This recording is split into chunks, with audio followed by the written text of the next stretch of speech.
A la violencia le hemos de contestar con una violencia mayor. Contexto histórico de Latinoamérica. A finales de la década de 1960 y 1970, América Latina se enfrenta a un periodo caracterizado por los consecuentes golpes de estados militares. Además, se caracteriza por la Revolución Cubana, que vino a conformar el mayor triunfo del comunismo latinoamericano como revolución sobre el imperialismo y capitalismo mundial.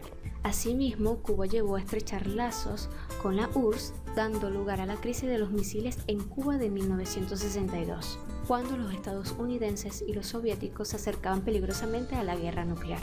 Por otro lado, los golpes de Estado irrumpieron cronológicamente en la primera mitad de la década de 1970, como por ejemplo Bolivia en 1971, Chile y Uruguay en 1973, Argentina en 1976. También habría que tomar en consideración las dictaduras de Paraguay desde 1954 y Brasil en 1964. En el caso de Venezuela, en los años 60 se encontraba bajo el gobierno de Rómulo Betancourt, en una etapa en la que se buscaba el regreso de la democracia en el país, tomándose en cuenta que el 23 de enero de 1958 se llevó a cabo el golpe de Estado en contra de la dictadura de Marco Pérez Jiménez.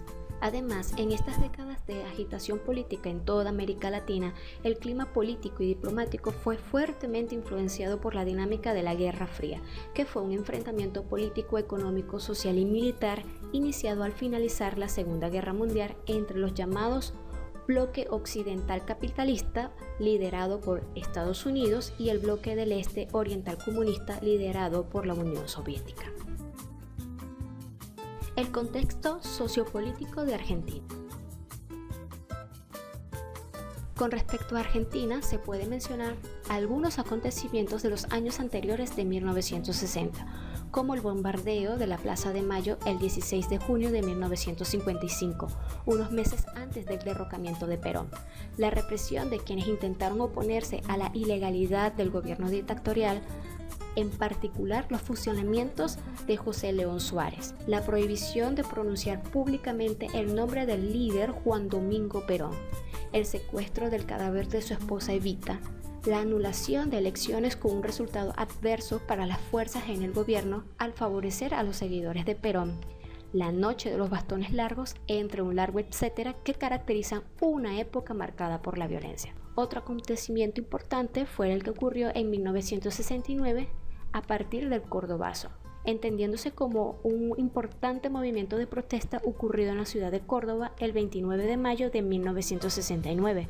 Su consecuencia más inmediata fue la caída del gobierno de Juan Carlos Onganía. La multitud que marchó en Seiza a recibir a Perón el 20 de junio de 1973, ya que Juan Domingo Perón había sido derrocado el 21 de septiembre de 1955 y regresaba al país después de 18 años en el exilio. La violencia y el autoritarismo son elementos que predominaron en la cultura política de la Argentina.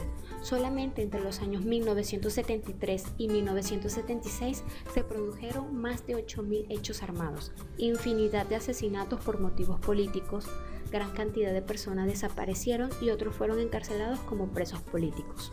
Además, a partir de octubre de 1973, es decir, durante el gobierno peronista, la Alianza Anticomunista Argentina, o AAA, inició el accionar de las organizaciones armadas de derecha estableciendo la práctica de desaparición forzosa de personas. Esta última tomará el carácter de modalidad represiva oficial a partir del 24 de marzo de 1976, durante la última dictadura argentina, el autodenominado Proceso de Reorganización Nacional. Todos estos sucesos le dieron pie a que surgiera en la década de los 60 y 70 la generación del boom latinoamericano, que colocó la narrativa de América Latina en un primer plano internacional. Los autores que pertenecen a esta generación son Jorge Luis Borges, Miguel Ángel Asturias, Juan Rulfo, Pablo Neruda, Gabriel García Márquez, Mario Vargas Llosa, Carlos Fuentes y Julio Cortázar. El boom latinoamericano no debe ser considerado como una corriente y menos como un estilo artístico, ya que en él hay autores que tienen diferentes estilos literarios. De hecho, algunos de los escritores latinos, como Mario Benedetti, consideran que ninguno de los escritores de este periodo eran especiales, solo que habían estado en el tiempo y lugar indicado, pero que no representaban toda la diversidad de las culturas latinoamericanas.